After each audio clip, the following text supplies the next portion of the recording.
இன்றைக்கி என்ன ஸ்பெஷல்? பிரியாணி மசாலா நம்ம வீட்டில் ஈஸியாக சிம்பிளாக ரெடி பண்ணிடலாம். இந்த ஒரு பிரியாணி மசாலா நம்ம வீட்டில் ரெடி பண்ணி வச்சுக்கிட்டாலே போதும். வெஜ் நான்வெஜ் பண்ணுற பிரியாணிக்கு இந்த ஒரு மசாலா பிரியாணியே யூஸ்ஃபுல்லாக இருக்கும்.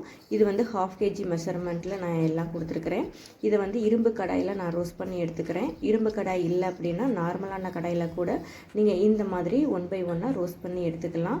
அளவுகளையெல்லாம் நான் ஸ்க்ரீனில் கொடுத்துருக்குறேன். ஃபஸ்ட் டைம் ரெடி பண்ண போகிறேன், எனக்கு 100 கிராம் மெஷர்மெண்ட்டு வேணும் அப்படின்னு நினைக்கிறவங்க ஃபஸ்ட்டு கமெண்டில் பின் பண்ணியிருக்கிறேன். அதோட மெஷர்மெண்ட்டை வச்சு நீங்கள் ஃபாலோ பண்ணிக்கோங்க ஃபஸ்ட் டைம் ரெடி பண்ணுறவங்க.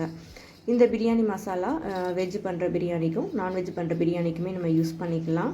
இது வந்து ஏற்கனவேவும் சிக்கன் பிரியாணிக்கு இந்த மசாலா பொடி வச்சு தான் நம்ம வந்து ஏற்கனவே அப்லோட் பண்ணியிருக்கோம். அதோட வீடியோ வந்து ரிலேட்டட் வீடியோவில் கீழே கொடுத்துருக்குறேன், செக் பண்ணுங்கள். இந்த மாதிரி 1 by 1 மீடியம் ஃப்ளேமில் வச்சு ரோஸ்ட் பண்ணி எடுத்துக்கலாம்.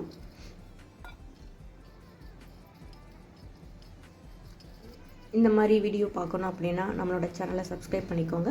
பக்கத்தில் இருக்கிற பெல் ஐக்கானையும் கிளிக் பண்ணி வச்சுக்கோங்க. அப்போ தான் நான் போகிற வீடியோ உங்களுக்கு நோட்டிஃபிகேஷனாக வரும். ஏலக்காய் வந்து 10 கிராம்லேருந்து 20 கிராம் வரைக்குமே நம்ம ஆட் பண்ணிக்கலாம். பிரியாணி இலையை மட்டும் லோ ஃப்ளேமில் வச்சு இந்த மாதிரி பெரட்டி எடுங்க. கொஞ்சம் ரொம்ப ப்ரௌன் ஆயிராமல் மீடியம் ஃப்ளேமில் வச்சேவும் இந்த மாதிரி லைட்டாக ஹீட் பண்ணி எடுத்துக்கோங்க. இந்த ஸ்பைசஸ் எல்லாத்தையுமே ஒரு தாம்பல் தட்டில் போட்டு கூல்டவுன் ஆக விட்டுறணும். கொஞ்சம் கூலானதுக்கப்புறம் மிக்ஸி ஜாரில் இது எல்லா ஸ்பைசஸையும் நம்ம குறப்பாக அரைச்சி எடுத்துக்கலாம். 1/2 kg ரைஸுக்கு 1.5 டேபிள் ஸ்பூன்லேருந்து 2 டேபிள் ஸ்பூன் வரைக்கும் இந்த மசாலா பொடியை ஆட் பண்ணி பிரியாணி செய்யலாம். இந்த ஹோம்மேடு பிரியாணி மசாலா உங்களுக்கு பிடிச்சிருந்துச்சுன்னா லைக்கை தட்டி விட்டுருங்க. சப்ஸ்கிரைப் பண்ணிவிட்டு பக்கத்தில் இருக்க பெல் ஐக்கானையும் கிளிக் பண்ணிக்கோங்க. தேங்க்யூ.